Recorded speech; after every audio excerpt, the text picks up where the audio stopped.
Ethan, you can screen share now. You have access now. Folks should be able. Folks are transferring over.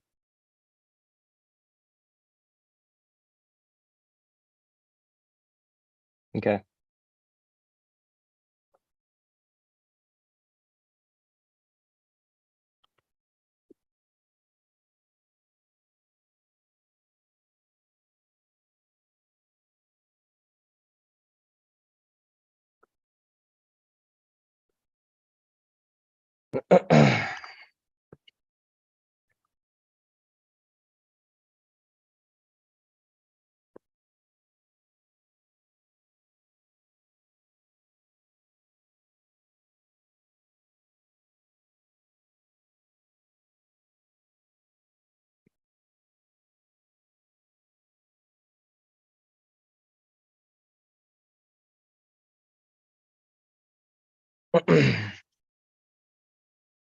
All right, sorry for that little hiccup. Hopefully everyone's coming over into this correct live now.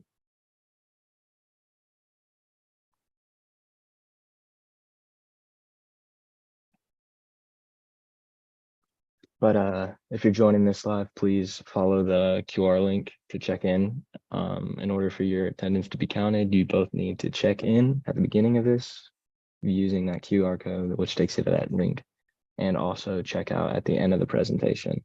And I'll give you that QR code when the time comes.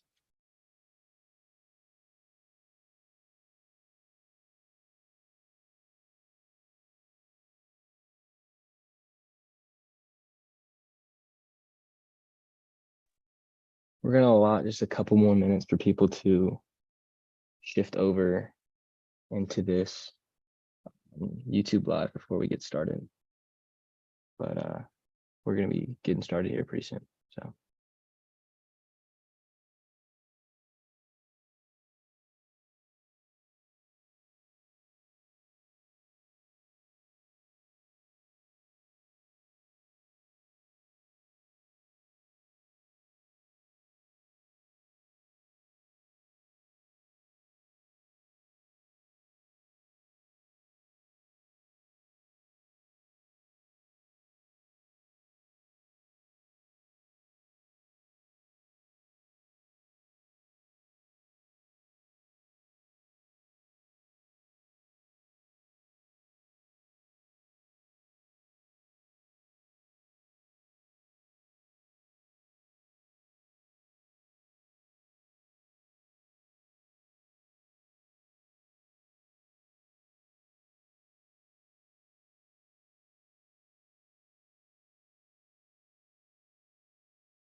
All right, just one more minute and then we're gonna get started. But if you haven't yet, please click the or scan the QR code to go do your check-in.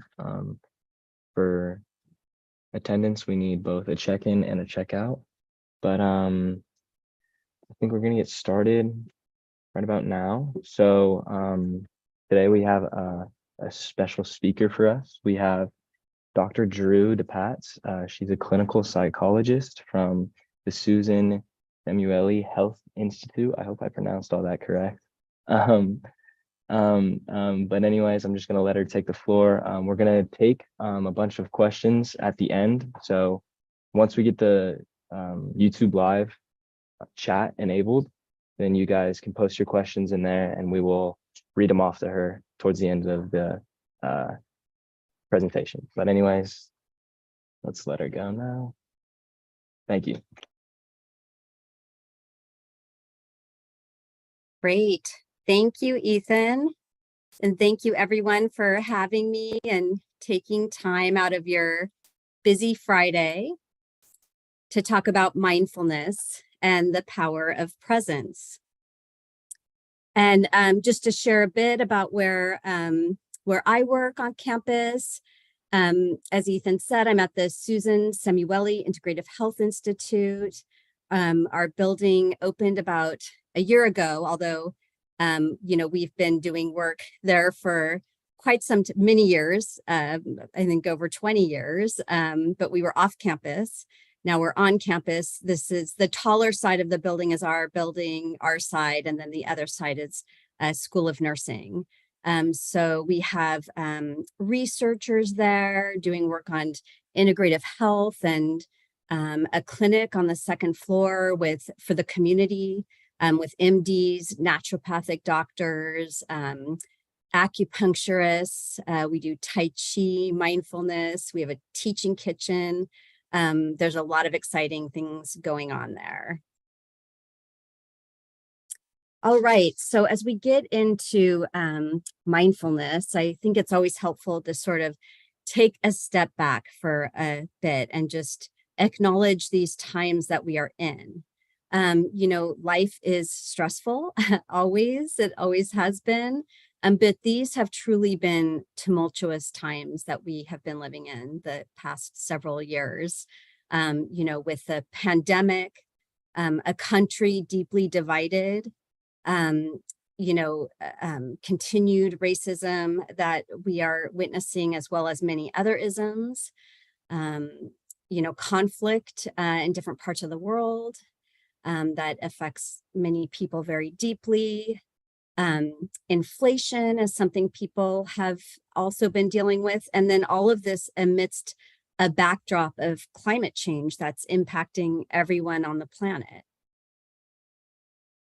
American Psychological Association does a annual survey called Stress in America.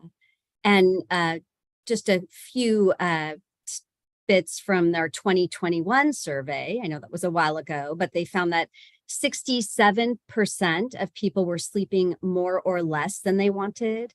61% reported undesired weight changes, both of these like signs of depression.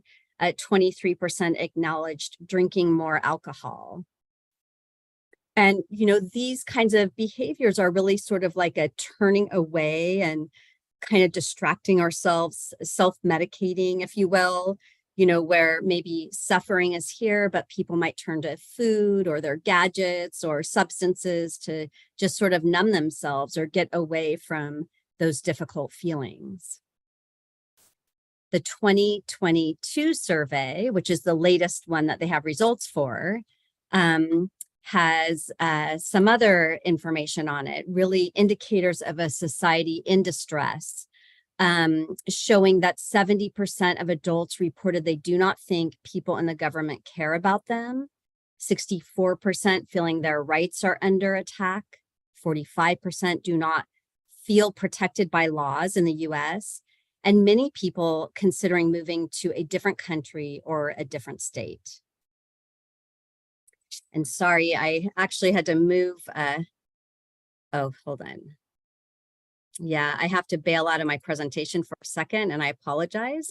It sometimes sticks, and it did that. So let me I will reshare. Okay. All right. Okay, and then the racial climate in the US being a significant source of stress. With the breakdown, you can see all racial groups acknowledge this, although it's different depending on one's racial group. And money and inflation also being a source of stress. 83% of adults said this, that answered the survey, of course. And many saying they don't have enough to pay for, rent or mortgage, and feeling concerned about savings for their future. And then stress and its impact on one's ability to function. 27% of all adults said most days they are so stressed they can't function. And you can see the breakdown by age and by race here. And, this is consistent with many other studies I've looked at. And as you can see by age, it seems that the group most impacted by this are those 35 and under. So, stress and anxiety and depression have skyrocketed around the world, as you may well know. So these have truly been dark times. But as Martin Luther King once said, only in the darkness can you see the stars.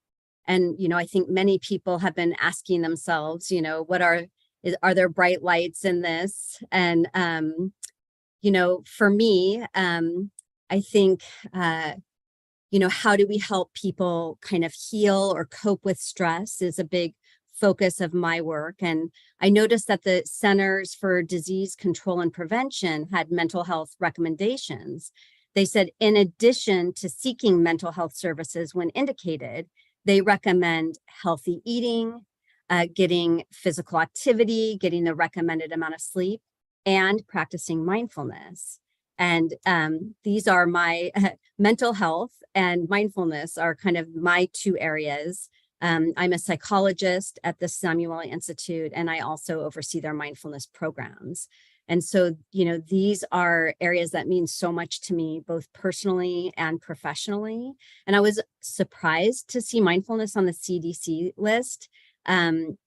We've known for decades that healthy eating, physical activity, getting sleep is so important, but mindfulness is a newer body of research, but there is a body of research. There's a lot of research happening on this topic around the world, and it helps people in so many ways. And so, and mental health and so psychotherapy and also mindfulness are both introspective practices, which, the slide earlier where I talked about how we distract ourselves sometimes when there's pain or self-medicate, introspective practices are the opposite of this. And I think that they can be very healing. And today we're really going to focus in on mindfulness.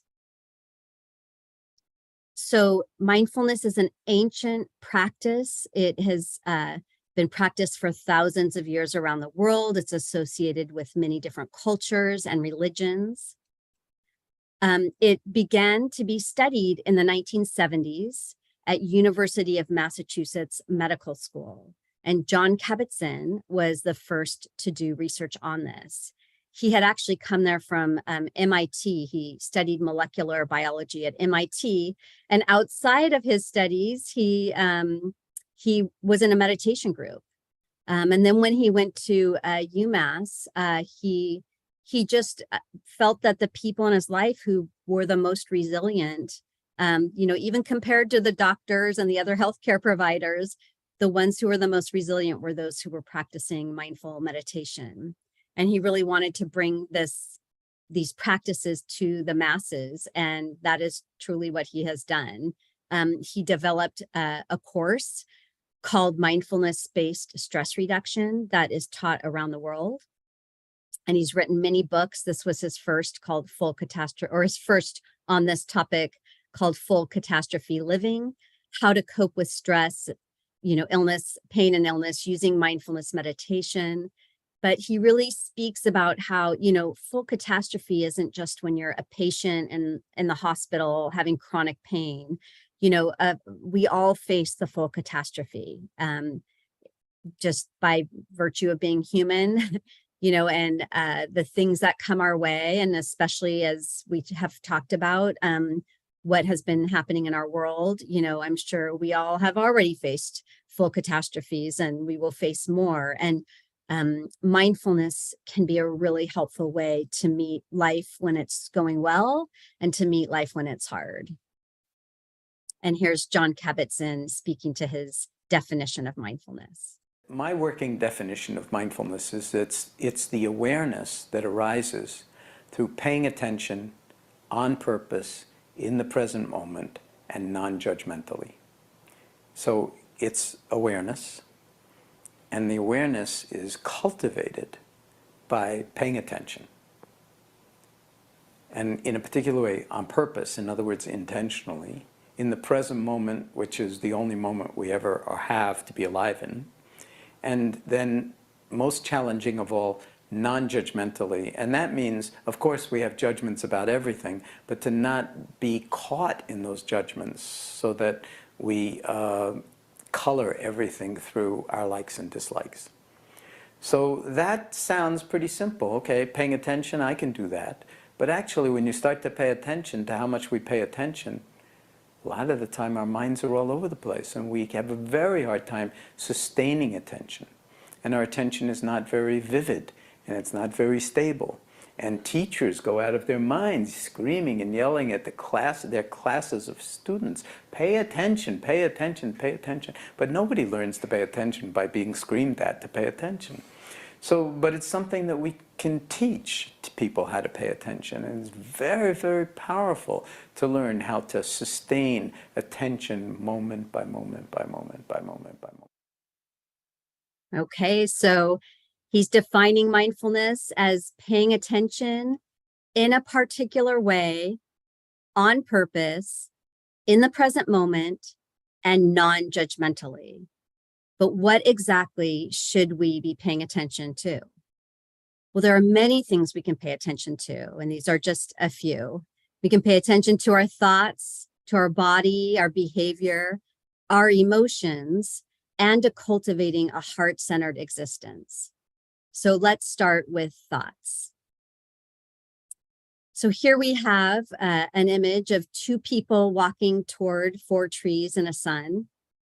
And the one on the right sees 4 trees in a sun and, you know, probably feels the warmth of the sun on their skin and hears the birds chirping. And the one on the left, you know, has many thoughts going on in their mind, and they're in the exact same location, but they are missing what's right in front of them. So we have mindful or mindful. And any of us could be in one or the other of these places. We can be in the moment we're in, or we could be missing it. So, and these thoughts in our minds that pull us away from the moment, they're not just in our minds, they also impact our bodies, and we'll get into that soon. But we often are missing big parts of our lives. And when I began to learn about this myself, I started to ask myself, you know, are my thoughts serving me, the place my thoughts go off to? Because before I learned mindfulness, I just followed whatever thought came into my mind. I just was there with it until it ended and another thought came. But when I learned mindfulness, I learned that I can actually, it's not a switch that I can turn my thoughts off, but I can have a new relationship with my thoughts. And I can notice when they're going to places that are not supporting my well-being. So I ask myself this many times a day, are my thoughts serving me, this place I've gone off to? And usually my answer is no. Harvard, some researchers at Harvard had the hypothesis that mind wandering impacts our happiness, and they wanted to study this. So they developed an app called Track Your Happiness. And they put out a call for the study, and people from around the world enrolled in their study, a very diverse group and a lot of people. And they would ping them at various times of the day and ask different questions. How do you feel right now? From very bad to very good. What are you doing? Are you commuting? Are you preparing food? Are you talking? And then are you thinking about something other than what you're doing? So if people said no, they were saying, you know, my mind is on my task at hand. But if they said yes, they asked a follow-up question. Did your mind go to something pleasant, unpleasant, or neutral? So they have a lot of data. And one of the things they found is that people's minds in this study were wandering nearly 50% of the time. And that might not sound very surprising. I mean, we know our minds wander, but when you think about the fact that the only time you have agency in your life is in the moment, in this moment, the present moment, but that we're spending, almost half our lives, thinking about something that happened earlier or what's going to happen tomorrow, we're kind of missing half of our lives. So that is very significant. And then when they measured people's happiness, a lot of times people's minds went to unpleasant places. And as you might imagine, that significantly reduced their happiness. So what do you imagine happened to happiness levels when subjects' minds wandered to pleasant thoughts compared to focusing on the task at hand? So I invite you to go to menti.com or to scan this QR code to enter your response. So again, what the question is, when people indicated that their minds went to pleasant places, do you think that their happiness increased? Do you think their happiness decreased? Or do you think their happiness stayed the same? Great, results are coming in. So far, there's one for increase, one for stayed the same.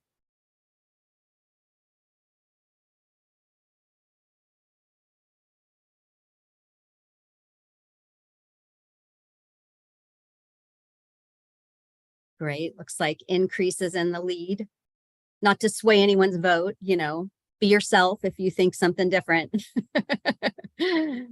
Oh, one for happiness decreased. So 30, 39, 43 for it increased. Okay, great. A couple now for it decreased. 6 thinking it stayed the same. Great, numbers are still changing, so I'm going to give this a little bit more time.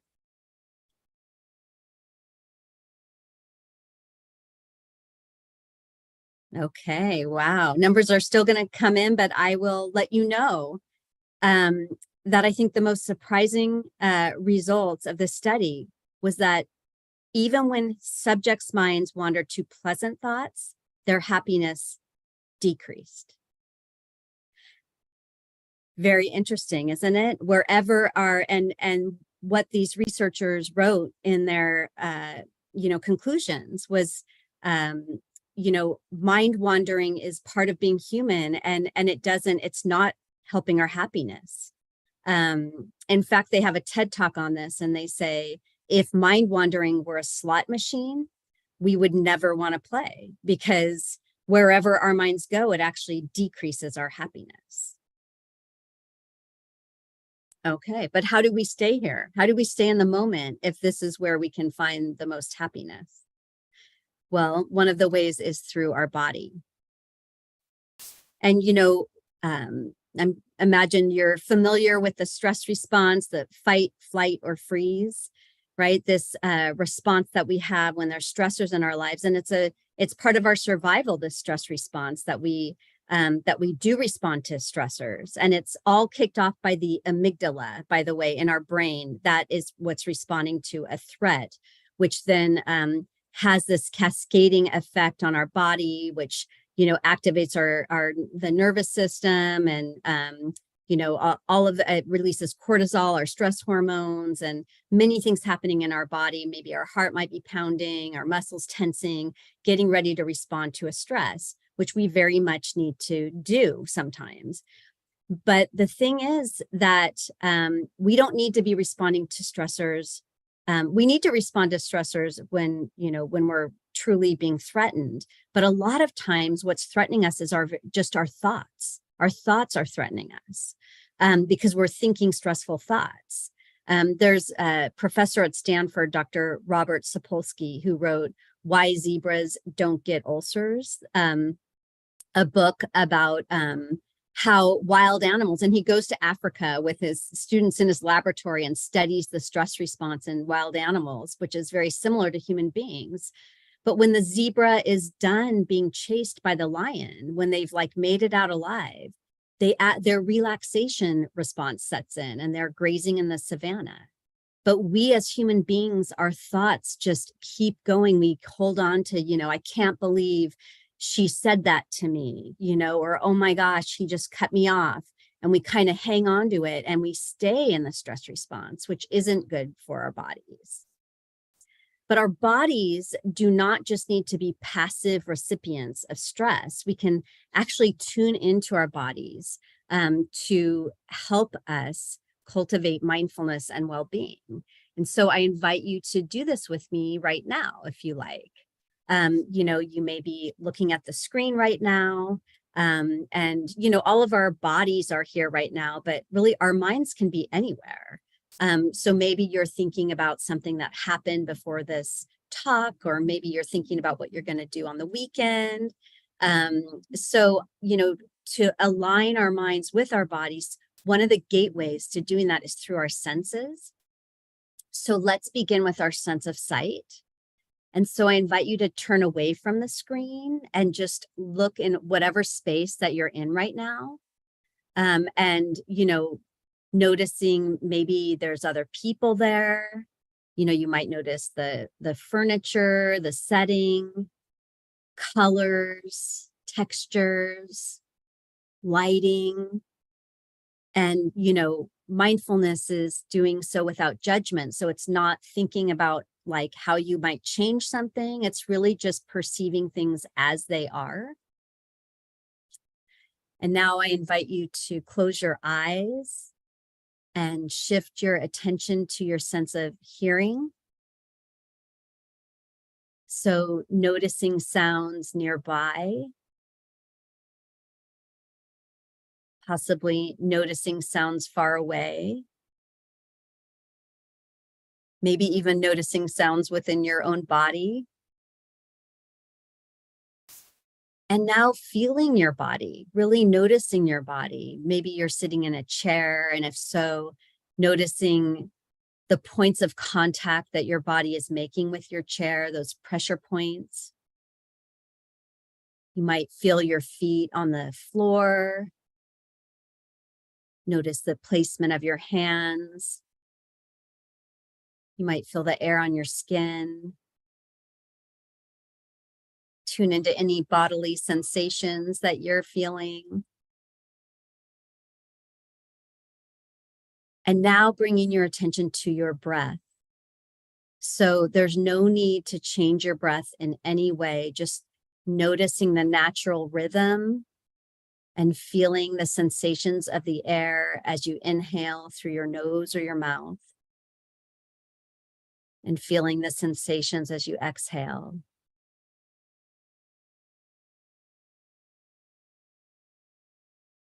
And just staying with your breath. But if your mind gets pulled away to other thoughts or sounds or emotions, just notice that you got pulled away. It's perfectly natural.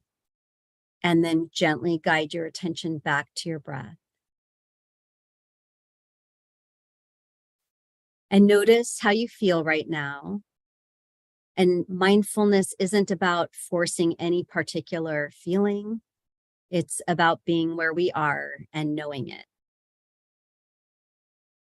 And so when you're ready, bringing your attention back to the screen.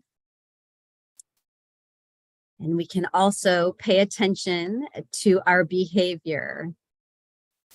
So I wanted to start with a little piece on multitasking, which I think is very valued in our society. But, when researchers have studied this in the lab and given people more than one task to do, what they have found is that humans don't multitask, that, computers do, but the human brain really doesn't multitask. When we begin to do more than one task, what we're doing is task switching, and we might do so rapidly, and we end up doing tasks less well when we do more than one at a time, and we often feel exhausted too. So once I learned this, I really started to value monotasking, and I try to monotask when I can. When I can't, I call it task switching. So I'm setting my expectations. I'm acknowledging that's what I'm doing and that I will do every task less well. But I encourage you to try monotasking in your own life. And this isn't just for work. I'm not just talking about getting work done. It can be work, but it could be anything. I mean, you know, when we monotask when we're driving, we're going to drive better. When we monotask when we're having a conversation, we're going to feel closer to that person we're talking to, and they're going to feel our presence. And so it can change relationships to monotask. And so here's another little mini meditation or mindfulness practice. You know, what can we, we can monotask, but we can also infuse mindfulness into focusing on one thing. So think about, tasks that you do every day. I mean, hand washing, we all know we need to hand wash. And how is that typically done? I think most people typically kind of go to the sink. They know they need to wash their hands. They do it quickly. Their mind, it might be on something else, right? As our minds often are. But I actually taught for 10 years at a school, taught mindfulness to preschoolers through 6th graders. At a school called Annalise Schools in Laguna Beach. And at the same time, I was at UC Irvine, and we were doing research with nurses at UCI Medical Center. And we taught the kids and the nurses mindful hand washing. So I'll go through, we did like a little pretend exercise. We would like pretend to turn the sink on and put our hands under the sink, and we would, tune into our senses. So feel the water washing over your hands. Notice the temperature, and then, get some soap on your hands and begin to make a lather. And, the kids would, often like lather like this at first, but we would say, well, when you're aware of your when you're tuning into your intentions, which are to get germs off, you start washing different, right? Between your fingers, the back of your hands, maybe under the nails, your wrists, you begin to wash different. And mindfulness is not only presence of mind, it's actually presence of heart. And so within mindfulness, there's many heartfulness practices. So we can infuse heartfulness into hand washing. We can, say something to ourselves like, may I be healthy, and, may my community, I'm taking care of my community. May we be safe and healthy, right? So kind of sending good wishes to everyone as we do this. And then turning the water back on. Oh, sorry, I forgot to mention the kids always made me turn it off in the middle of it because they wanted to save water. So now we turn it back on, use our senses to wash the soap away. And, maybe at the end, we even smell our hands. We use our sense of smell to smell the clean, soapy smell. That's another kind of one of our senses we can tune into. So now you've really turned this activity of just hand washing, you've now turned it into like a mindfulness activity, and the nurses that we did research with, they have to wash their hands many times a day. And they would talk about this very stressful, chaotic work environment that they were in, and how this stepping up to the sink became this place where they could engage in a self-care activity and also, reduce their stress. And so I encourage you to try this, but also to think beyond hand washing. There's so many tasks that we do every day, and literally any task we do, we can bring our full attention to. And, a 1st grader that I taught looked at his class one time and said, anything you do in life, you could be checked out. You could be checked out for eating, you could be checked out for breathing, or you could show up for it. And he said, you could even take a mindful poop. And I was like, you get an A+. Because he actually just understood that all of these things that we were learning could be applied to anything you do in life. You can miss it or you can be there for it. And so I encourage you to be there for everything. Okay. We can also be mindful of our emotions. And, you may have heard the saying, name it to tame it. But I don't know if you know that actually naming feelings, what it does is it calms our amygdala. And remember, I mentioned earlier, our stress response, our fight, flight, or freeze is kicked off by our amygdala. Well, by naming our emotions, we can actually calm our emotions and calm the amygdala, and calm how we experience them. And so this study was at UCLA where, people were basically in a lab and emotions were being elicited by a story. And some people just, heard the story and weren't given any instructions. Others were asked to name their emotions, and they were doing brain scans on them and could see that the impact on the amygdala. And so, naming our feelings is a really, really helpful practice, rather than, remember my earlier slide, suffering might be here, hard feelings, and people turn away from them quickly, distract ourselves with all these different things. Well, just greeting our feelings, just naming them as you would name if a friend came to your door, you might say, well, hello, Ed, right? So, but we can also name, you can label your feelings like, anger is here, happiness is here, sadness, grief is here, there's really a lot in the literature about not saying like, I am this, because it's sort of like it's your identity. I am depressed, right?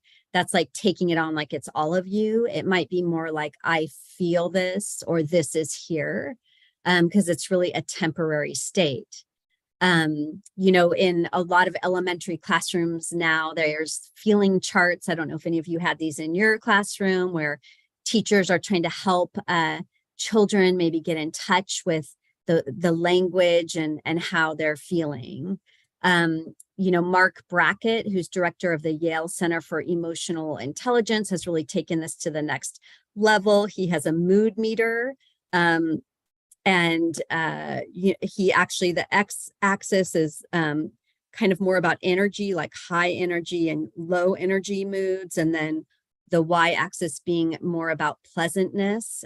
So you can see, in the corners, there's like, in the top right corner, we have like enraged, but in the bottom left, despairing, top right, ecstatic, bottom right, serene, many, many feelings in between, right? So I want you to take a look at this and like kind of think about, how do you feel right now? And, it's not just one feeling that you might be feeling. We can feel more than one feeling at a time. And maybe there's a feeling that you're feeling that's not even on here. But see if you can identify and name your feeling or your feelings. And in fact, what I'd like you to do is log it on here. It's anonymous, but go ahead and put your feeling or feelings, how you're feeling right now. Let's name it, whether it's pleasant, unpleasant, high energy, low energy, some mixture. Let's hear how you're feeling. And I know there's like a delay too in these responses being recorded. But here they come, excited. Good. I like how that came up big. It felt like it matched. Content, calm, neutral, pleasant, tired. Yeah, I bet many of you are working very hard and feeling tired. High energy, silly. Good. Love this. Overwhelmed. Yeah.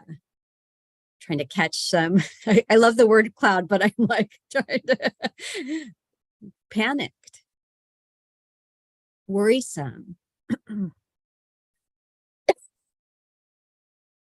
beat, nervous, awesome, drained. I looked at some research recently that said that was trying to track how often we're feeling an emotion, and it said that 90% of the time people reported they were experiencing at least one emotion. It was another one where they were really, they used an app to track emotions. Someone feels cool. Unwell. Sorry about that.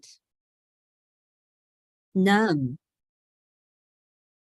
Great. Thank you so much for sharing how you feel. And, you know, maybe this is a practice that you're used to doing, is naming your feelings, but whether it is or not, I really encourage you to, you know, like know any feeling is like a normal human emotion, and just naming it, right, is a super helpful starting point when we feel, to feel our feelings.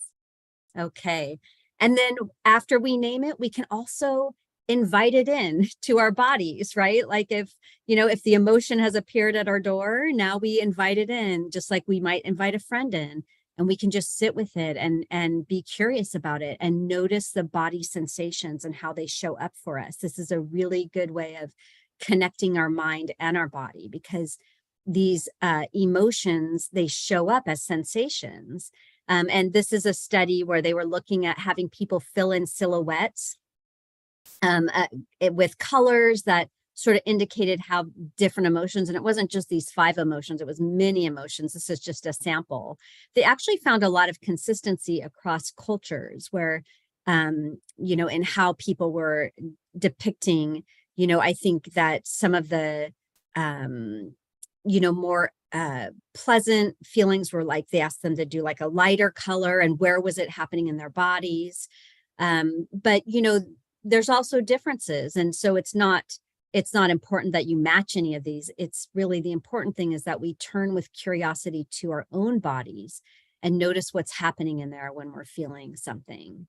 And, you know, when we do, what we also learn is that emotions come and they go, just like visitors. They come and they go. And so the best way we can take care of them is to acknowledge them and to let them in and to feel them. And, you know, then they will at some point go, and other emotions then will show up, and we can do the same thing with those. So I encourage you to try these practices out. Okay, we can also cultivate and pay attention to having a heart-centered existence. And within the field of mindfulness, there's been a big movement around something called mindful self-compassion. I mean, compassion for others is so very important, but also, like, many of us have a hard time even turning that toward ourselves. And so Kristen Neff and Christopher Germer are 2 psychologists who've been doing a lot of work around this. And they have developed an 8-week course that's taught around the world called Mindful Self-Compassion. And these practices are wonderful. We'll talk a little bit about them, but first I want to share a video. Okay, there we go. So here's Dr. Kristen Neff talking about it. For me, I think that probably the overall picture is that self-compassion is an amazing source of strength and emotional resilience. And it's funny because a lot of people are afraid to be self-compassionate because they think it's weak. Right? Self-compassion is for sissies. If you look at the research, you'll think again, because we know that people who are more self-compassionate have much more resilience to get through difficult times. Just to give one small example, we did a study of veterans coming back from Iraq and Afghanistan. We measured their self-compassion levels, and we also measured whether or not they developed post-traumatic stress disorder. And what we found is soldiers' levels of self-compassion was more predictive of whether or not they developed PTSD 1 year later than how much combat exposure they faced. So think about that for a second, what that says. That says it doesn't matter as much what happens to you as how do you relate to yourself when times are difficult. Are you an inner ally or an inner enemy? And most people are inner enemies. That voice in their head is constantly cutting them down, you know, saying you're not good enough, you screwed up, I hate you. All these voices in our head, we're constantly harming ourselves. What happens when you have a voice instead that supports you, that says, hey, you know, I love you anyway, it's okay, I'm here for you, I'll support you, what do you need right now? When that's the voice inside your head, it's an incredible source of strength and resilience, and that's what the research shows. Yeah, it really, there's a lot of research happening on this. And maybe just to share a couple things. And I took a class at the Samuel Institute, the 8-week class on mindful self-compassion. And I learned so much. In the very beginning, we were all sitting in a circle and the instructor had us all close our eyes. And she said, place your hands over your heart. And you can do this right now if you want. Or place your hands on your cheeks or your neck, your shoulders. I know I'm going through it quickly, but you can try this when you're alone. And I think she was trying to also help people see like where is there might be a comforting place. For me, it was like over my heart, where that was a place that I used throughout the whole class and I still use now. Because Dr. Neff is studying the mammalian caregiving system. How do mammals care for like their young? How do humans care for babies or animals in the wild? How do they care for their young? And some of the caring is through touch, but we have never really in our culture been like taught to bring gentle touch to ourselves, And what the research shows is that when we place a gentle hand on ourselves, it can reduce our cortisol levels, our stress levels, our stress hormone, which I think is so amazing that, we can just place a hand on ourselves to like really calm ourselves. And then another huge piece of it is really waking up to this voice in our head, which we all have a voice in our head. We are all commenting on our lives all through the day. And when we really begin to listen to it, I think many people are beating themselves up and saying things to themselves. And one of the exercises in the class is imagining like what you're going through right now and listening to how you speak to yourself, and then imagining what if a dear friend was going through maybe the same hard time. If you're going through a hard time, what would you say to a dear friend? And for most people, what they would say to a friend is entirely different than what we say to ourselves. Many people are saying really horrible things to themselves that they would never say to anyone else. They would only say to themselves, and it's not helping us. So a lot of this work and these practices are really waking up to that voice and changing that voice, which takes work and practice. And I'm still working on it myself, but I encourage all of you to do the same. And there's resources on this. And I think it's just beautiful practices. I have a son, and I enrolled him in a teen mindful self-compassion class, and he loved it. So anyway, I encourage you all to try this out if you don't already. So, when we pay attention to our thoughts, our body, our behavior, our emotions, and to cultivating a heart-centered existence, we are utilizing evidence-based practices to cultivate our well-being. And all that's needed is paying attention in a particular way, on purpose, in the present moment, and non-judgmentally. And I want to end with a poem called Birthright by Donna Faulds. Despite illness of body or mind, in spite of blinding despair or habitual belief, who you are is whole. Let nothing keep you separate from the truth. The soul, illumined from within, longs to be known for what it is. Undying, untouched by fire or the storms of life, there is a place inside where stillness and abiding peace reside.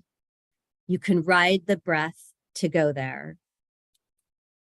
Despite doubt or hopeless turns of mind, you are not broken.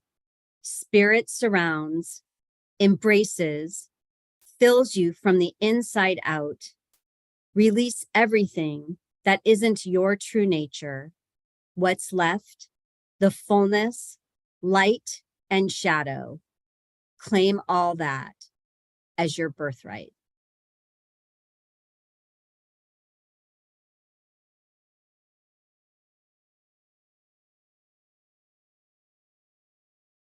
Okay, well, I think we can move into the Q&A.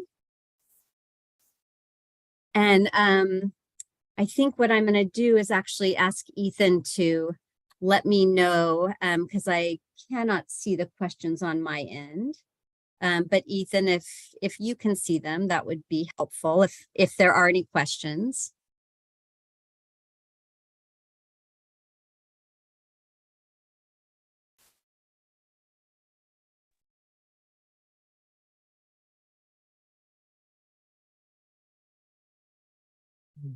Hello, hello. Hi. Hello, I'm gonna turn off my background. So I'm gonna go into the chat right now and check it out. Okay.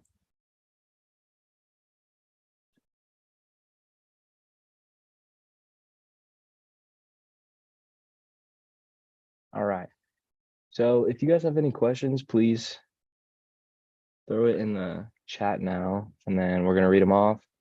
And then Or right comments after, too. It doesn't have to be a question, maybe someone wants to share, a thought they have on this. So feel free to share anything.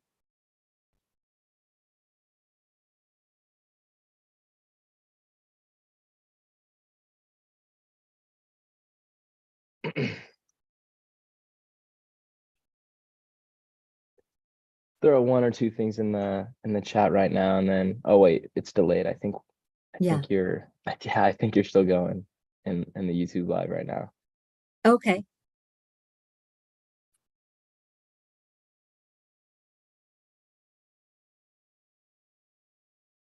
Like, am I supposed to do anything different?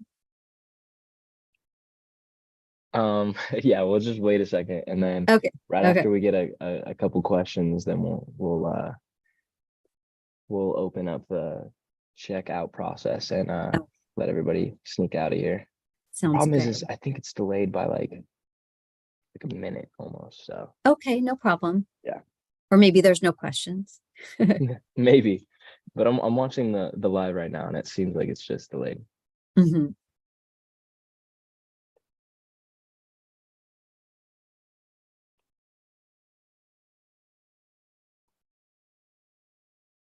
Maybe while the live gets caught up, I will ask a question. I'm curious what drew you to wanting to do kind of this work, and like specifically the passion for mindfulness and holistic healing. Oh, thanks for asking. Yeah, in my work as a clinical psychologist, I would say the thing that I have felt has helped people the most, aside from psychotherapy, or probably up there with psychotherapy, is mindfulness. It's a very different skill set. It's a different process. But I think it's watching how it can change people's lives, how it changed my own life first, and then how it changes other people's lives too. And which is also part of why I really wanted to bring it to children, because I think these are skills that we can learn at a very young age. And at this point, a lot of times it's adults end up in these classes because they're suffering emotionally or physically. But we can really raise kids with these skill sets, and they can use them throughout literally every moment of their day if they choose to. And then the research is showing how beneficial it is, how it helps depression, it helps anxiety, it helps many different health conditions, chronic pain.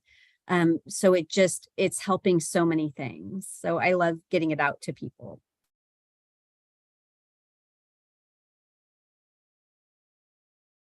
All right, well, I don't think I see any questions in the chat, so I think other than that, I can, I guess, throw up the Zoom link. Thank you so much for all your time. And I really enjoyed your presentation. I thought it was pretty applicable to stuff that everybody does or deals with pretty much every day. So thank you so much for coming out. Ethan and Yeah, Monica. yeah. Thank you so much for having me. It's a pleasure being here. And Yeah. I hope everyone has a wonderful weekend. All right.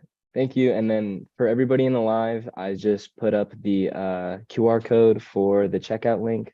So just scan that, fill out the information. It's gonna ask you for one, your fraternity or sorority, and then share what you learned, and then you'll be asked to sign into campus groups as well. But just follow that link, and that'll be open until 4 p.m.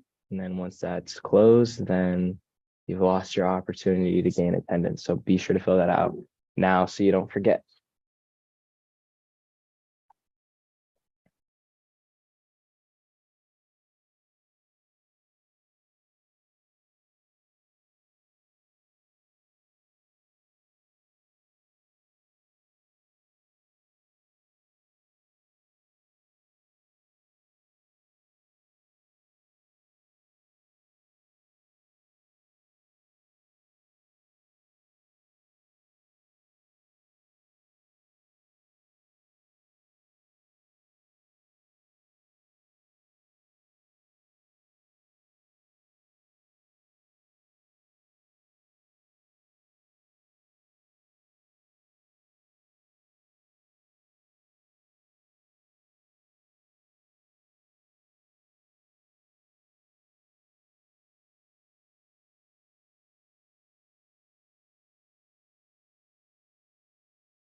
All right.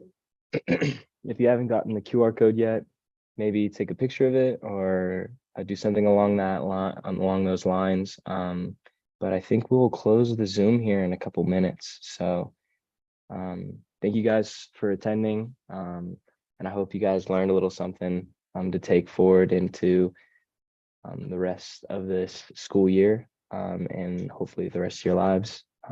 But other than that, Monica, you think we got anything else? We're all good? All right, cool. Thank you guys so much for coming. And then I think that is it. See you guys later.